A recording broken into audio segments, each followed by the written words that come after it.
Today, ma'am, we are here from Group 2 and we are here to revise our previous videos, which is about asking and responding to students' questions. And our group consists of Arisa Ravana, Atika Inayah, Azhara Ada, Bagas Raihan, and Bramantara Haikal. Alright students, that's all for today's material. Now, do you understand about part of speech? Yes, Yes, ma'am. Yes, ma'am. ma'am. Good. Then give me an example of noun. Start from Atika, please. Table, ma'am. Yes. Zahra? Chair. Good. Bagas? Home, Brahma? Office, ma'am. Good. So there are table, chair, home, office, and so on. Uh, then, what is verb, Zahra?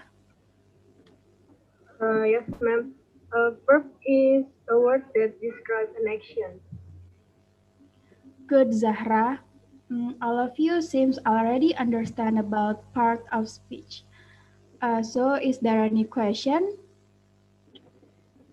Yes, ma'am, I have a question. I'm still confused with the preposition. So when do we use in, on, or at? Good question, Brahma. Anyone who want to try answering Brahma's question? No, ma'am. No one. Okay. I'll try to answer. So, preposition in, on, at is used in a sentence for describing a place and time. And the preposition in, on, at go from general into specific. I think that's all. We will discuss Brahma's question more in the next meeting. Okay, students, how do you all feel after discussing these three continuous tense? Feel difficult yet? Not really, ma'am, because I think in these three tenses, we only need to pay more attention to the to be and the verb, and the difference is only in the to be and the verb. Yeah, exactly, Brahma. Okay, anyone else want to express your statement, please? Me, ma'am, to be Okay. honest, I'm a bit confused about the two functions of present continuous tense. How can this tense be used to show the activity that has been planned in the future, ma'am? Good question, Fana. Thank you. Present continuous tense can be used to state the activity that happen in the future. For example, I'm leaving tomorrow. This statement shows that I will leave in tomorrow. Okay. Okay. Let's move. We will discuss it in the next meeting. Okay. Now, what do you think if we do not understand well about these three tenses? Anyone? Me, ma'am. Okay. If we don't know the three tenses, we will face difficulties like what we are doing now, what we are doing in the future and in the past. Also, it will be hard for us to tell story to someone. Yes, great, Zahra. Anyone else? ma'am. Yes, Bagas. It also would be difficult to pass this class, of course, but I think this tense is quite easy compared to the past tense. Is it, ma'am?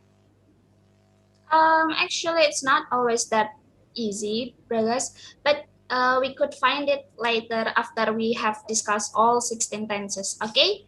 Okay. I think we need to stop here. See you again, students.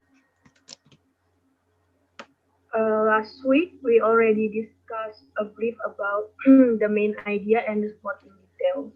Now, for example, I have a sentence as a main idea.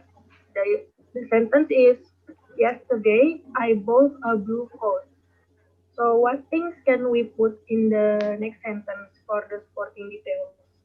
Ma'am, Yes, Atika. maybe we can add more details in the sentence, such as the color of the coat or the materials, ma'am. Okay, good. Go on. Can you make the specific sentence? The other also can answer my question. I'd like to try, ma'am. Yes, Brahma. Yesterday, I bought a blue coat. My new coat has blue sleeves. The zipper of my coat is white. That's great, Brahma. Now, anyone can tell me more about what can we put in the next sentence? Can I try, ma'am? Yes, of course, Fana. So the next sentence, I will say, on the back there is a picture of a snowman. It's a cool description. Okay, as we already have a simple, complete paragraph, I want to ask you a question. What exactly the paragraph want to tell us?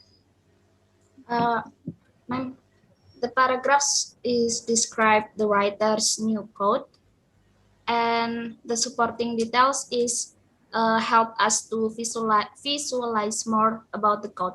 Is it, ma'am? Exactly, Atika. I guess now you are more understand about the main idea and the supporting details. Do you have any questions? Ma'am, Yes, Bagas. is it possible if a paragraph do not have a main idea? A paragraph should have and must have a main idea. Although it's not stated, it must be implied in the sentences. Okay, thank you, ma'am.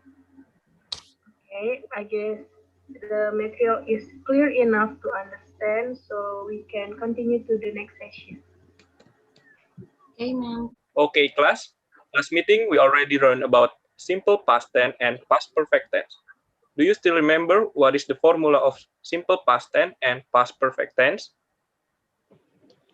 Yes, sir, I still remember. The formula of past tense is subject plus verb 2 plus object, and then for the past perfect tense, the formula is subject plus head plus verb 3 plus object.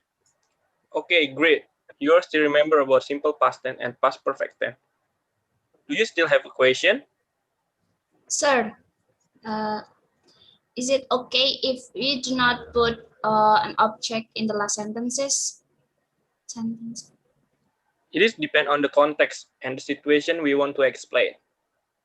Okay, now I would like to show you two sentences. And can you identify the difference between simple past tense and past perfect tense? So, can you identify the difference of this word?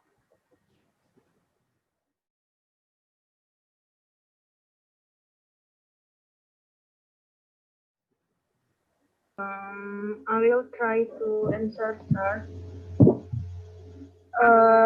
The first sentence is the past perfect because the sentence consists of have and verb 3. And the second sentence is past tense because it only consists of verb 2 and object. Okay, great. Wonderful, student. You already understand. Let's move to the next material. All right, students, we have talked about passive voice briefly, right? So what is passive voice used for? Sir, Yes.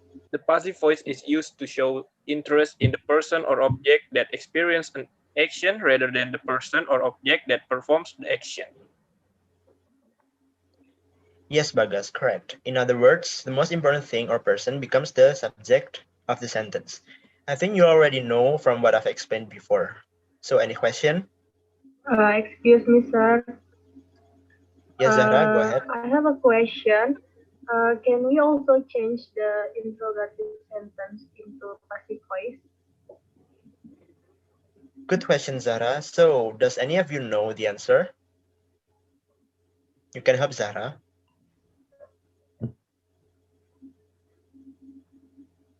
Nobody knows? All right. The answer is yes, of course we can, Zahra. I'm glad that you still remember about our previous material, which is about interrogative sentence. I'm sure everybody else still remember it too, right? So what is an interrogative sentence again? Answer. Yes, go ahead. Try to answer it. An interrogative sentence is sentence that asks a question, and as opposed to sentences that make a statement, deliver a comment, or express an exclamation. Is that it, sir? Yes, correct, Atika. Now, I'm sure you already know how to change active to passive voice. And before I explain it to you about changing an interrogative active voice into a passive voice, I will ask you all about it briefly. Just answer it with what you think, all right? So how do you think we can change an interrogative sentence into a passive voice? I would like to try, sir. Yes, If go ahead, an Fana. if an interrogative active sentence start from do, does, or did, then the candidate for the passive voice should be is, are, am, was, and were, according to the number and person of object. Yes, that is actually one of the answer, Fana, but actually there is more to it, which is what we are going to discuss in the next topic about rules in changing an interrogative sentence into passive voice.